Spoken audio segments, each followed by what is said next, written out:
مفتی صاحب کے بیانات کے لیے مفتی مقصود مینگل کے آفیشیل چینل کو سبسکرائب کریں۔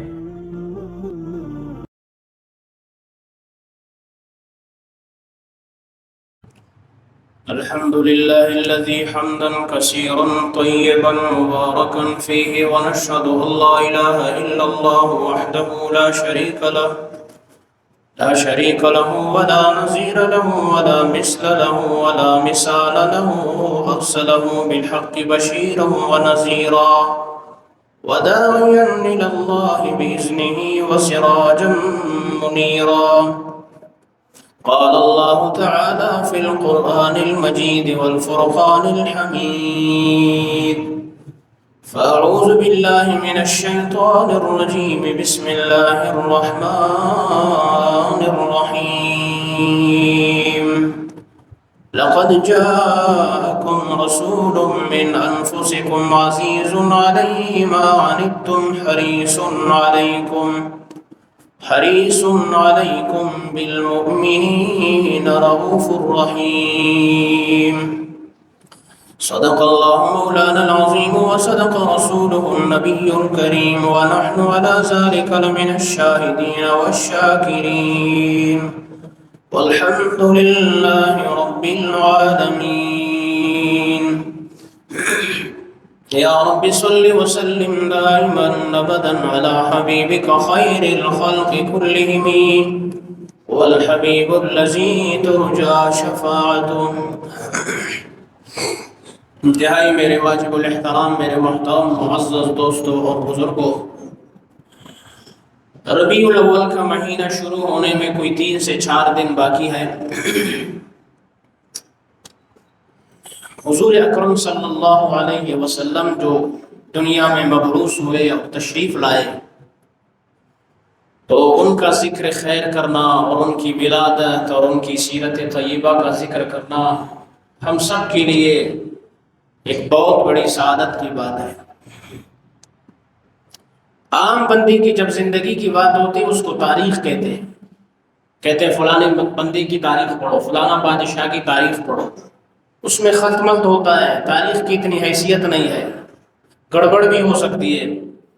لیکن پیغمبر صلی اللہ علیہ وسلم کی جب زندگی کی بات آتی ہے تو اس کو سیرت کہتے ہیں، تاریخ نہیں کہتے، یاد رکھنا چاہیے، سیرت ہے وہ۔ تو اس لیے اس کا شان اور مقام حضور علیہ السلام کا بہت اونچا ہے۔ یقین کرو دنیا میں بھی ہمیں بھولے نہیں اور آخرت میں بھی ہمیں نہیں بھولیں گے۔ ایسا شفیق اور مہربان نبی، ایسا شفیق اور مہربان نبی، تو اس لیے پھر اس کا ذکر خیر تو ہمارے لیے سعادت کی بات ہے کہ ہم حضور علیہ السلام کے ذکر خیر کریں، یہ بڑی سعادت کی بات ہے۔ قرآن مجید میں اللہ تعالیٰ فرماتے ہیں لَقَدْ جَاءَكُمْ رَسُولٌ مِّنْ أَنفُسِكُمْ عَزِيزٌ عَلَيْهِ مَا عَنِتُّمْ حَرِيصٌ عَلَيْكُمْ بِالْمُؤْمِنِينَ رَءُوفٌ رَحِيمٌ۔ سبحان اللہ، فرمایا کہ لوگوں تمہارے پاس تم میں سے ایک رسول آیا۔ وہ کیسا رسول ہے؟ جس کو تمہارے اوپر تکلیف بہت ہی گرا گزرتی ہے، تمہارے اوپر کوئی تکلیف وہ برداشت نہیں کرتا، ایسا بہترین اور مہربان نبی ہے۔ سبحان اللہ، حد درجہ حضور علیہ السلام کی کوشش ہوتی کہ ایک بندہ بھی کلمہ پڑھے اور جنت والا بن جائے۔ بہت غمگین رہتے تھے اس پر، بہت روتے بھی تھے، اور سب سے زیادہ حضور علیہ السلام نے دعوت میں سب سے زیادہ انتہائی اعلیٰ درجے کا کام حضور علیہ السلام نے اس حد تک کیا کہ نہایت غمگین بھی رہتے۔ تو فرمایا اور اس کو وہ دھن لگی رہتی ہے، وہ دھن کیا ہے؟ فرمایا کہ تمہاری بلائی کی دھن ہے، اسے لگی رہتی ہے کہ کسی طریقے سے اللہ کے ان بندوں کو اور میری امتیوں کو فائدہ پہنچے، ان کی بلائی ہو۔ اور آخر میں فرمایا کہ نہایت شفیق اور مہربان نبی ہے، نہایت شفیق اور مہربان نبی ہے۔ سبحان اللہ، بہت ہی اعلیٰ، اونچا، نام بھی اونچا، کام بھی حضور کا اونچا۔ اس لیے جو حضور سے جتنا زیادہ قریب ہوتا ہے اس کا شان بھی اتنا اونچا ہو جاتا ہے۔ ہم چونکہ اب 1450 سال کا عرصہ بیت چکا ہے، حضور علیہ السلام کے زمانے سے دور آ گئے، فتنوں میں پڑ گئے، اور آزمائشوں میں امتحانات میں گر گئے، دین سے دور ہو گئے، حضور علیہ السلام کی سیرت طیبہ سے دور ہو گئے، اس لیے ہماری زندگیاں تلخ سے تلخ آئیں جی۔ اور یقین کیجئے جب ہم حضور علیہ السلام کے قریب آتے ہیں، سیرت کے، سنتوں کے، حضور علیہ السلام کی سیرت زندگی کے ہر پہلو کی طرف، تو یقین کرو خوشی ہی خوشی ہے، راحت ہی راحت ہے، چین اور سکون ہے۔ اور یہاں تک نہیں، آخرت کا چین و سکون بھی اللہ تعالیٰ نصیب فرما دیتے ہیں۔ گزشتہ میں نے اسی لیے ذکر کیا تھا کہ جو چاہتا ہے کہ میں اللہ کا محبوب بن جاؤں، اس میں تھا وَيَغْفِرْ لَكُمْ ذُنُوبَكُمْ، اللہ تمہاری گناہوں کو بھی معاف فرما دے گا۔ ہوا یوں کہ حضور علیہ السلام کی ولادت سے پہلے جب آپ سورہ فیل پڑھتے ہیں نا، أَلَمْ تَرَ كَيْفَ فَعَلَ رَبُّكَ بِأَصْحَابِ الْفِيلِ، یہ ابرہا اس نے ایک جگہ میں، ان کی جگہ تھی ادھر، انہوں نے ایک جگہ بنایا کہ لوگ جاتے ہیں بیت اللہ کی طواف کرتے ہیں صنعاء میں، تو ادھر انہوں نے ایک بیت اللہ شریف کی طرح ایک جگہ بنایا، کہا لوگ اتنے لوگ جاتے ہیں ادھر طواف کرتے ہو بیت اللہ کی، ادھر یہ میں جگہ بنا ادھر طواف کرو۔ جیسے ہمارے لوگ کہتے ہیں آج کل نا، کیا کرنا ہے مولویوں کے پیچھے چل کے، کیا ملے گا تم کو، کیا ملے گا، اسی طرح کہتے نہیں کہتے معاشرے میں، مسجد جا کے تمہیں کیا ملے گا، خانہ خواہ میں جا کے بیٹھ کے اللہ اللہ کرو گے کیا ملے گا تمہیں، کچھ نہیں ملے گا، دنیا چاند پر پہنچ گئی، یوں کرو تو ویسے کرو، فلان کرو، تمہیں دین سے روکنے کے بہت سارے ایسے لوگ بیٹھے ہوئے جو دین سے دور کرنے کے لگے رہتے ہیں۔ تو اس نے ابراہ نے، اس نے کیا کیا، اس نے بھی جگہ بنائی، کہا بیت اللہ شریف جاتے ہو طواف کرتے ہو ادھر عبادت کرو، لیکن ناکام کیوں ہوا؟ کیونکہ بیت اللہ کی محبت جس کے دل میں ہوتی ہے وہ کدھر ہی اور نہیں آئی تھی، وہ جائے گا تو بیت اللہ جائے گا، اس کی الگ ایک محبت ہے، تو سب واپس جا رہے ہیں بیت اللہ شریف کی طرف، اس کی طرف کوئی آیا نہیں۔ اب یہ بہت پریشان ہوا، اس نے سارے ہاتھیوں کو جمع کیا، بڑا ہاتھی اس کے ساتھ تھا، اور پورے اس نے جو ہے، اب اللہ کی قدرت دیکھو، سبحان اللہ، اللہ جب اپنی قدرت دکھانے پہ آتا ہے پھر دکھاتا ہے ساری دنیا کو، تمہاری ساری دنیا کی طاقت جدھر فیل ہے نا، وہ اللہ کی قدرت کے سامنے فیل ہے۔ انسانوں کی بنائے ہوئے کیا ہو سکتا ہے، انجینئرنگ ہو گیا، ٹیکنالوجی، انسانوں کی بنائی ہوئی چیزیں، سب سے زیادہ طاقتور ذات کون ہے بھائی؟ اللہ، اللہ جو چاہے، جیسا چاہے، جہاں چاہے، ان اللہ علی کل شیء قدیر، اس پر قدرت رکھتے ہیں، جیسے چاہے وہ کر سکتے ہیں۔ اللہ کا کرنا کیا ہوا، اس نے لشکر اٹھا کے لا رہا ہے ابرہا، کہ میں اب کیا کروں گا، بیت اللہ شریف کو منہدم کر دوں گا۔ اللہ کا نظام، اللہ نے ابھی تک یہ حدود حرم میں داخل ہی نہیں ہوا تھا، اللہ نے پرندوں کے غول بھیجے، أَلَمْ تَرَ كَيْفَ فَعَلَ رَبُّكَ بِأَصْحَابِ الْفِيلِ أَلَمْ يَجْعَلْ كَيْدَهُمْ فِي تَضْلِيلٍ وَأَرْسَلَ عَلَيْهِمْ طَيْرًا أَبَابِيلَ تَرْمِيهِمْ بِحِجَارَةٍ مِّن سِجِّيلٍ، چھوٹے چھوٹے پرندے آئے، چھوٹے چھوٹے۔ اب ہاتھی کتنا بڑا ہوتا ہے، ہاں جنگل میں جس نے دیکھو وہ بڑا ہاتھی، وہ چھوٹے چھوٹے پرندے، اور پرندوں نے اپنے ساتھ کھنکر اٹھائے چھوٹے چھوٹے، اوپر سے ان کو مارا، ان کو ایسا کر دیا کہ بھوسا بن گئے۔ تو اللہ نے اپنی قدرت دکھا دی کہ میں وہ خالق ہوں، میں فرعون کو مٹا سکتا ہوں، نمرود اور شداد کو، وقت کے بڑے بڑے عاد اور سمود جیسی قوموں کو صفحہ ہستی سے مٹا سکتا ہوں، یہ تمہارا ہاتھی بھی کچھ نہیں، میں کنکر سے ان کو مٹا سکتا ہوں۔ فرمایا جب یہ ہلاک ہو گئے تو اس کے بعد پوری عرب دنیا میں، پوری دنیا میں ایک بات مشہور ہو گئی کہ کچھ ہونے والا ہے دنیا میں، ایک عظیم شخصیت آنے والی ہے دنیا میں، سب سوچنے لگے اس پر کہ بہت بڑے بڑے واقعات ہو رہے ہیں۔ اس کے بعد حضور علیہ السلام جو ہے اصحاب فیل کا واقعہ ہوا، اس کے بعد حضور علیہ السلام پھر دنیا میں تشریف لائے۔ سبحان اللہ، وہ کیسا ہستی، پورا دنیا جب حضور علیہ السلام تشریف لائے، فرماتے پورا دنیا منور ہو گیا، منور ہو گیا۔ جیسے آپ پڑھتے رہتے ہیں، سیرت کی کتابوں میں بھی لکھا ہے، پہلے زمانے میں جیسے آج کل ہمارے اندر یہ جاہلیت گھسی ہوئی ہے نا، وہ بھی اسی طرح تھا، کسی نے پیر پھیلا دیے، وہ آیا تم نے پیر کیوں پھیلائے بھائی، کاٹ دیا اس کے پیر، بس ادھر سے بھی لڑائی ادھر سے بھی، اب سالوں سال لڑائی چلتی رہتی تھی، سالوں سال، ضد، عناد، یہ بہت خطرناک چیز ہے۔ یہ عفو اور درگزر کرنا یہ اللہ کو بہت پسند ہے، حضور علیہ السلام کو بھی بہت پسند اور اللہ کو بھی پسند، اس لیے مشکل کام ہے لیکن معاف کیا کرو۔ وہ معاف نہیں کرتے تھے، وہ ضدی قوم، اور جہالت بھی انتہائی درجے کی جو ہے جہالت، اور سالوں سال بس یہ اس کو قتل کر رہے، وہ ان کو قتل کر رہے، یہ ان کو قتل کر رہے، وہ یہ سلسلہ سالوں سال تک چلتا رہتا تھا۔ اور جہالت اتنی تھی، عورتوں کی جو بیماری ہوتی وہ زمانہ جب ہوتا تھا ان کو باہر ایک کمرے میں بند کرتے تھے، کوئی قریب بھی نہیں جاتا تھا، ادھر ہی سے اس کو کھانا پینا ادھر ہی سے دیتے تھے، بھائی کھاؤ پیو، مطلب ایک ایک کر کے کیا کیا چیز ان کا بیان کریں گے۔ جیسے ہمارے اندر جہالت ہے، بھائی ایک قتل ہو گیا، ایک قتل کے بدلے میں کتنا ماریں گے بھائی؟ 7 8 10 15، صحیح ہے نا؟ یہ جہالت وہی واپس ہمارے اندر لوٹ آئی ہے۔ حضرت ابراہیم علیہ نبی علیہ الصلوۃ والتسلیم نے جب بیت اللہ شریف تعمیر کیا تو آئے دعا کے لیے، جب آئے دعا کے لیے تو اسماعیل علیہ السلام بھی موجود ہے، اس دعا کو قرآن نے نقل کیا ہے۔ وہ دعا کیا ہے؟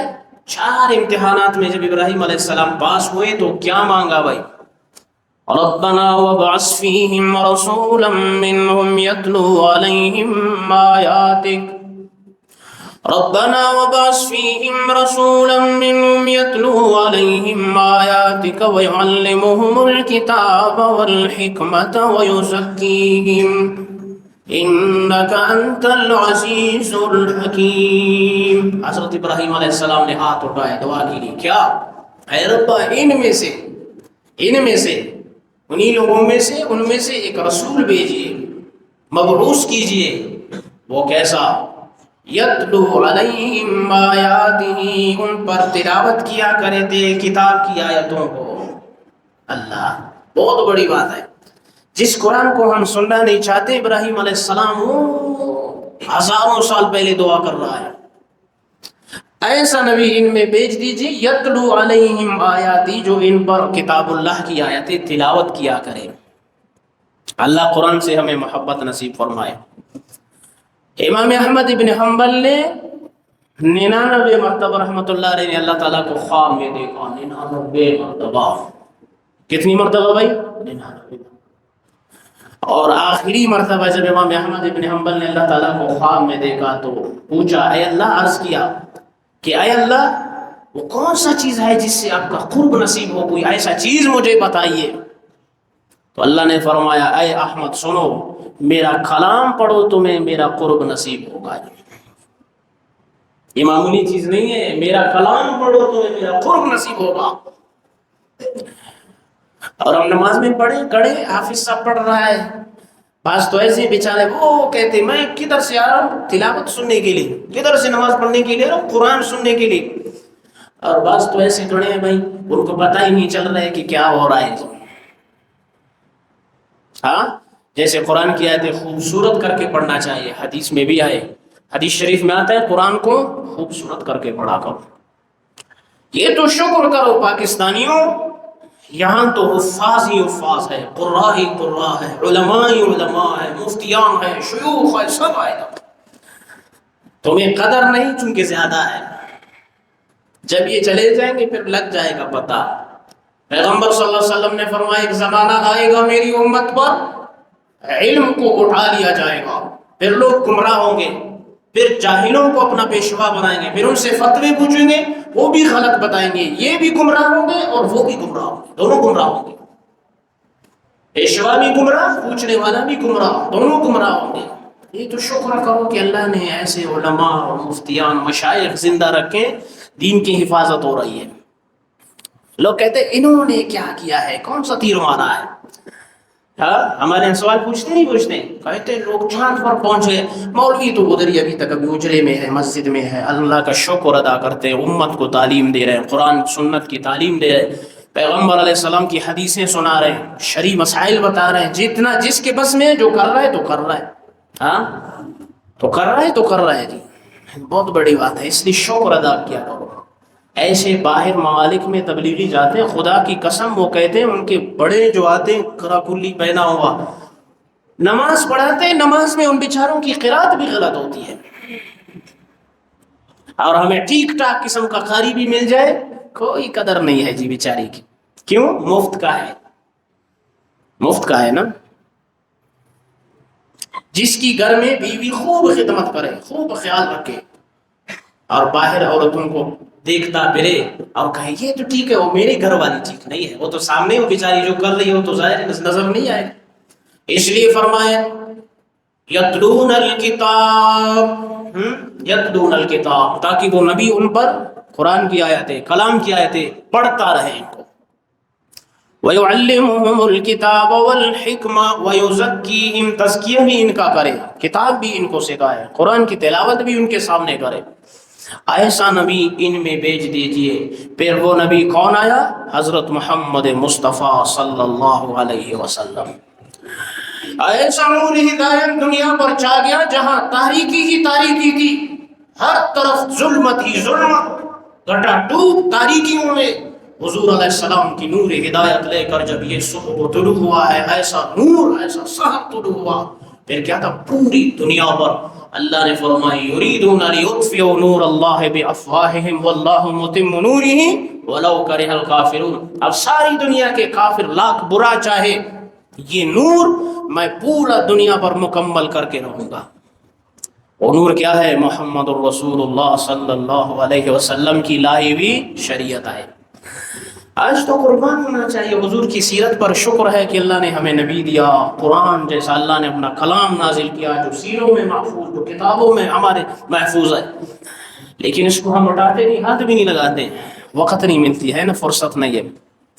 میں نے تجربہ کیا ہوا ہے، اپنا تجربہ بتاؤں. جو شخص جتنا قرآن کی تلاوت کرتا ہے اللہ اس کی سارے مسئلے آسان فرما دیتا ہے، سارے مسئلے. کیوں؟ جب اللہ کا قرب تمہیں نصیب ہوگا اللہ تمہیں خوار اور ذلیل نہیں کرے گا. یہ تجربہ تو دن میں 4 سپارے 5 سپارے 3 پارے پڑھو، پھر دیکھو اللہ کیا کرتا ہے تمہارے ساتھ. یہ حالات ہے بھائی، یہ حالات کہ جہاں ہم قرآن پڑھنا نہیں جانتے، ہم کیسے مسلمان ہیں؟ ہم کیسے مسلمان ہیں؟ قرآن پڑھنا ہمیں نہیں آتا. ہم بڑے دعویدار ہیں کہ ہم یہ کریں گے، ہم وہ کریں گے، ہمارے علماء ایسے ہیں، مسجد ایسے ہے، مدرسہ ایسا. لیکن کیا ہے؟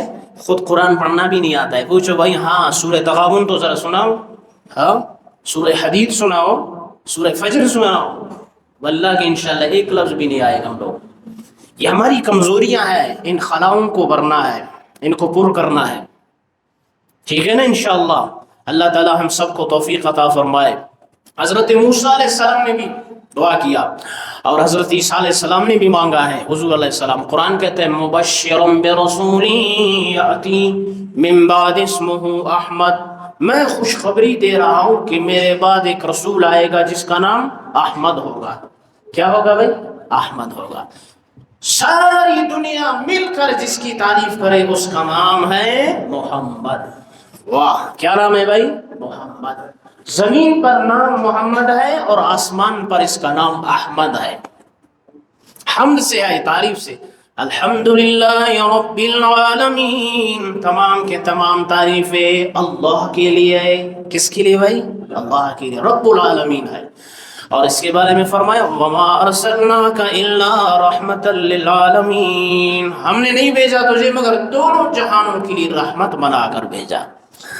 حضور سب کے لیے رحمت ہے. آنے سے پہلے حضور کو اللہ نے کیا پیدا فرمایا؟ والد فوت ہو گئے تھے، دنیا میں تشریف لائے، یتیم پیدا ہوئے. الم یجدک یتیما فآوا، یتیم پیدا کیا حضور علیہ السلام. کس لیے؟ کہ یہ شخص، یہ ہستی یتیموں کا سہارا بنے گا. اس لیے حضور کو یتیم بنایا، اس لیے حضور کو بھائی یتیم بنایا. اور حضور علیہ السلام حدیث میں آتے ہیں، بخاری کی روایت فرمائے جو شخص یتیم کی پرورش کرے کیسا سہارا تھا. سبحان اللہ، کیسا سہارا تھا. جس سے باپ کا سایہ اٹھ جائے، جس کے سر سے نا باپ کا سایہ، یہ بڑا سایہ ہوتا ہے. اللہ ہم سب کی والدین جن کی زندہ حفاظت فرمائے اور جو جا چکے ہیں اللہ سب کی مغفرت فرمائے. حضور نے فرمائے یتیم کی پرورش کرنے والا ایسا ہے، ان 2 انگلیوں کو حضور نے ارشاد فرمایا وہ میرے ساتھ جنت میں ایسے آئے گا، ایسے آئے گا. یہ آپ کو دنیا کے کاروبار پر یہ نہیں ملے گا، یہ کس پر؟ یتیم کی پرورش پر ملے گا. یہ چاند پر پہنچنے سے نہیں ملے گا، یہ یتیم کی پرورش پر ملے گا. ہاں دنیا کی ساری ڈائجسٹیں پڑھو، تاریخ پڑھو، سب پڑھو، وہ نہیں ملے گا. حضور کے ساتھ ایسا آؤ گے تو یتیم کی پرورش کا کرو، پھر یہ چیز ملے گا. اور حضور علیہ الصلوۃ والسلام بیوہ عورتوں کا سہارا بن کر آئے. بیوہ جانتے ہو بھائی کس کو بولتے ہیں؟ ہاں کیا بولتے ہیں اس کو؟ بیوہ. بیوہ عورتیں، بیوہ جس کا شوہر فوت ہو جائے وہ بیوہ عورتیں. حضور علیہ السلام، بخاری کی روایت ہے، فرمائے ایک شخص نفل پڑھ رہا ہے، تہجد پڑھ رہا ہے، بڑا اچھا کام کر رہا ہے، زبردست، بہت بہترین، لیکن ایک شخص دن اور رات یتیموں اور بیواؤں کا سہارا بن رہا ہے، یہ شخص اس سے اوپر چلا جاتا ہے. بخاری کی روایت، اس سے اوپر چلا جاتا ہے. ایک حقوق اللہ، دوسرا حقوق العباد.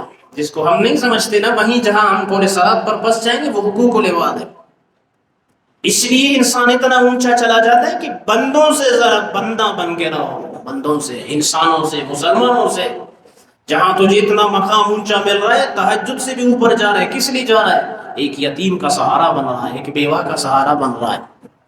جہاں ہمارے معاشرے میں ہم اس محمد الرسول اللہ کے ماننے والے ہیں، جس کے گھر میں کوئی فوت ہو جائے بھائی تو پھر چاچو کڑا ہو جاتا ہے کہ سب سے پہلے یہ جو یتیم بچے ہیں ان کے جائیداد پر کس طریقے سے قبضہ ہو جائے. اس نبی کے ماننے والے امتی جہاں جس معاشرے میں یہ کر رہے ہو تو وہاں رحمت نازل نہیں ہوتی، وہاں قہر خداوندی نازل ہوتی ہے. یہ یاد رکھو. اور ایک زمین کا فٹ، ایک ٹکڑا چھوٹا سا، حدیث میں آئے، اگر قبضہ کرو گے نا کسی کا تو ساتوں زمین تھوک بنا کر تمہارے گردن میں ڈال کے سیدھا جہنم بھیج دیا جائے گا. چلو بہت قبضے کیے تم نے. ہمارے معاشرے میں تو فخر محسوس کرتے ہیں، یہ بڑا ٹھاکر قسم کا بندہ ہے، اتنا زمینیں قبضہ کیا ہوا اس نے. کہتے نہیں کہتے بھائی؟ فخر محسوس کرتے ہیں، فخر محسوس کرتے ہیں، یہ ٹھاکر بندہ ہے. ہاں کیا کس لیے بھائی؟ کہتے زمینیں قبضہ کر رہا ہے، وہ جہنم کا حقدار بن رہے ہیں اور تم فخر کر رہے ہو. فخر تو اس پر کرو کوئی اچھا کام کر رہا ہے کہ سبحان اللہ، اس کی اچھائی کو، بلائی کو معاشرے میں لے آؤ.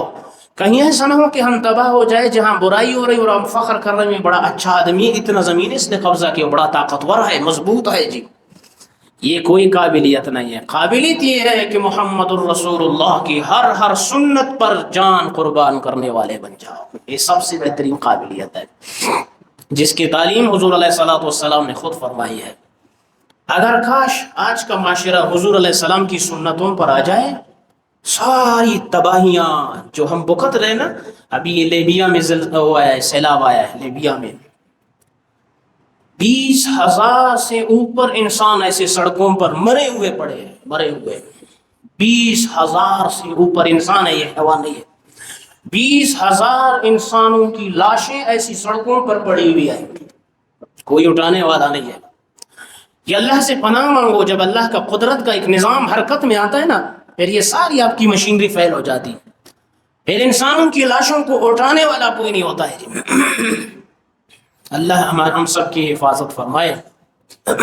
دین کی طرف اللہ تعالی ہم سب کو آنے کی توفیق عطا فرمائے. حضور علیہ الصلوۃ والسلام کی جو بہترین سیرت طیبہ ہے اس کی طرف اللہ تعالی ہمیں آنے کی توفیق عطا فرمائے. کہو آمین زندوں کی طرح. ہاں یہ میں دعائیں مانگ رہا ہوں، جمعے میں دعائیں مانگ رہا ہوں. جو سید الایام دنوں کا سردار ہے، یہاں آمین قبولیت کا وقت آئے. ورنہ ہم نے کوئی گناہ نہیں چھوڑا ہے، اللہ معاف فرمائے. ہر گناہ ہم نے کیا ہے، ہر گناہ. یہ حضور کی دعاؤں کی برکت ہے، ورنہ سب ملیا میٹ ہو چکا ہوتا. یہ اس پیغمبر نے دعا کی تھی، یا اللہ میری امت پر ایسی عذاب نہ لانا جس سے ساری امت تباہ ہو جائے. ایسا عذاب نہیں لانا. اللہ نے فرمایا، اے میرا حبیب تیری یہ دعا قبول ہو گئی ہے. یہ دعاؤں کا ثمرہ ہے. اور کاش کہ ہم حضور کی نقش قدم پر زندگی بسر کریں. کسی یہودی کا، عیسائی کا طرز عمل تم پہن کر اختیار کر کے اور فخر کرتے ہو، یہ تو ڈوب مرنے کا مقام ہے. میرے اور آپ کا لب و لہجہ اور طریقہ، رہن سہن، معاشرت، کاروبار، سب کچھ محمد الرسول اللہ والا ہو کر فخر کرنا چاہیے. وہ ایک حدیث ہے پیغمبر صلی اللہ علیہ وسلم کا، وہ سنا کر، چونکہ آدھے گھنٹے میں تو ہم کچھ بول ہی نہیں سکتے، ابھی سٹارٹ ہو جاتا ہے، آدھا گھنٹہ آپ کا ختم. حضور علیہ السلام، ایک روایت ہے سنن ابن ماجہ کا، حضرت عبداللہ بن مسعود رضی اللہ تعالیٰ، یہ روایت میں نے سن کر اپنے ہی نفس میں ڈوب کر بہت رویا. میں نے کہا اللہ قیامت کے دن ہم لوگ کا کیا بنے گا. حضور علیہ الصلوۃ والسلام نے ارشاد فرمایا، حضرت عبداللہ بن مسعود رضی اللہ تعالیٰ عنہ کی روایت ہے ابن ماجہ کی. وہ روایت کیا ہے؟ وہ روایت یہ ہے کہ قیامت کے دن میں تمہارا منتظر رہوں گا حوض کوثر پر. حضور نے فرمایا کہاں منتظر رہوں گا؟ حوض کوثر پر. حوض کوثر پر میں تمہارا انتظار کروں گا، اور تمہیں دیکھ کر میں بہت ساری جتنی امتیں ہیں ان پر فخر کروں گا. اپنی امت کو دیکھ کر میں فخر کروں گا، حضور نے فرمایا. اور تیسری بات جو ارشاد فرمائی وہ بہت سخت ہے، وہ بہت سخت ہے، وہ سن کر ہر بندہ اپنی زندگی کو تبدیل کرے گی. یہ پیغمبر کی حدیث ہے، فرمان ہے. دیکھو یہ ملنے کو پھر ملے گا نہیں، یہ نایاب ہے، نایاب، جو آج تک بیان بھی نہیں ہوا ہوگا. حضور نے فرمایا کہیں ایسا نہ ہو، کہیں ایسا نہ ہو کہ تم اپنی بدعملی لے آؤ جس سے میرا چہرہ سیاہ ہو جائے. ایسا بدعملی کر کے مت آنا کہیں میرا چہرہ کیا ہو جائے؟ سیاہ ہو جائے. وہ سیاہ ہونا پھر کیا ہے؟ پھر مفسرین فرماتے ہیں کہ مجھے رسوا مت کرنا. اس کا مطلب یہ ہے تمام انبیاء موجود، رسول موجود، امتی موجود، اور یہاں جب میرا امتی آئے گا کہ اس امتی نے یہ گناہ کیا، وہ گناہ کیا، وہ بدعملی کیا، وہ کیا، یہ کیا، میں رسوا ہو جاؤں گا، کہیں مجھے رسوا مت کرنا. آج ہر جوان، بوڑھا، مرد، عورت سوچے کہیں میری بدعملی کی وجہ سے اگر حضور رسوا ہو رہے تو میری زندگی پر حیف آئے گی. اس سے پہلے مجھے ہلاک ہو جانا چاہیے جہاں میرا نبی رسوا ہو رہا ہو. یہ کتنی سخت بات ہے جی. حضور فرما رہے ہیں کہیں ایسا بدعملی مت کرنا جس کی وجہ سے میں قیامت میں رسوا ہو جاؤں. اس سے پہلے اپنے گریبانوں میں دیکھو، کہیں ایسا موقع مل رہا ہے تو فوراً توبہ اور استغفار اللہ کی طرف لوٹ کر آؤ. کہیں ایسا نہ ہو اللہ کی قہر خداوندی بھی نازل ہو اور قیامت کے دن حضور کی رسوائی کا سبب نہ بنے جی. اس لیے رو، اللہ سے مانگو، یا اللہ ایسا بدبخت ہمیں نہ بناؤ، ایسے بدبختی سے یا اللہ ہمیں بچاؤ کہ قیامت کے دن شافع محشر، صادق مصدوق، پیغمبر، حبیب کبریا، جسے سراج منیر کہے، جسے بشیر نذیر کہے، قرآن کہے وما ارسلناک الا رحمتا للعالمین والضحی واللیل اذا سجا یا ایھا المزمل یا ایھا المدثر، جسے قرآن کہے یاسین والقرآن الحکیم، جس کا شان قرآن بیان کرتا جائے، اور میں اور آپ کہیں ایسا بدعملی لے کر آئے حضور علیہ السلام کی رسوائی کا سبب ہو، تو اس لیے خدا را اپنے آپ کو بچاؤ، بدعمالیوں سے بچاؤ. انشاءاللہ بچائیں گے انشاءاللہ. اللہ ہم سب کی حفاظت فرمائے. کہیں ایسا بدعملی جو حضور کی رسوائی کا سبب بن رہا ہو، یا اللہ اس سے پہلے ہمیں دنیا سے اٹھا لینا، یہ ہمارے حق میں بہتر ہے. اور تیسری بات حضور علیہ الصلوۃ والسلام نے ارشاد فرمائی. وہ کیا ارشاد فرمائی؟ فرمایا حوض کوثر پر کچھ لوگوں کو میں خود چانٹوں گا، ان کو تلاش کروں گا، اور کچھ لوگ آئیں گے میرے پاس، ان کو فرشتے مجھ سے دور لے جائیں گے. میں کہوں گا یہ تو میرے ساتھی ہے، تو اللہ تعالیٰ فرمائے گا نہیں، یہ تیرے ساتھی نہیں، انہوں نے دین میں بگاڑ پیدا کیا تھا، انہوں نے دین میں نئی چیزیں ایجاد کی تھی، اس لیے حوض کوثر کی یہ لوگ حقدار نہیں ہے، میں نے ان کو محروم کر دیا ہے. اللہ ہم سب کی حفاظت فرمائے. حوض کوثر کا پانی ہم سب کو نصیب فرمائے. اس لیے دین میں اپنے سے نئی چیز بھی نہیں بنانا، اپنے مزاج پر نہیں چلنا ہے. ہم سب محمد الرسول اللہ کی لائی ہوئی شریعت کے پابند ہیں. پابند ہیں کہ نہیں ہے؟ سب پابند ہیں نا، کسی اور کے نہیں، حضور صلی اللہ علیہ وسلم کی لائی ہوئی شریعت کے سب پابند ہیں، اللہ کے حکموں اور حضور کی شریعت. اس لیے اللہ تعالیٰ سے دعا کرتے ہیں اے اللہ ہم سب کو حضور علیہ الصلوۃ والسلام کی سیرت طیبہ پر زندگی بسر کرنے کی توفیق عطا فرما. ان بدعمالیوں سے ہم سب کی حفاظت فرما جہاں قیامت کے دن حضور علیہ الصلوۃ والسلام شرمندہ نہ ہو. اقول قولی ھذا استغفر اللہ لی ولکم ولسائر المسلمین واستغفروہ انہ هو الغفور الرحیم.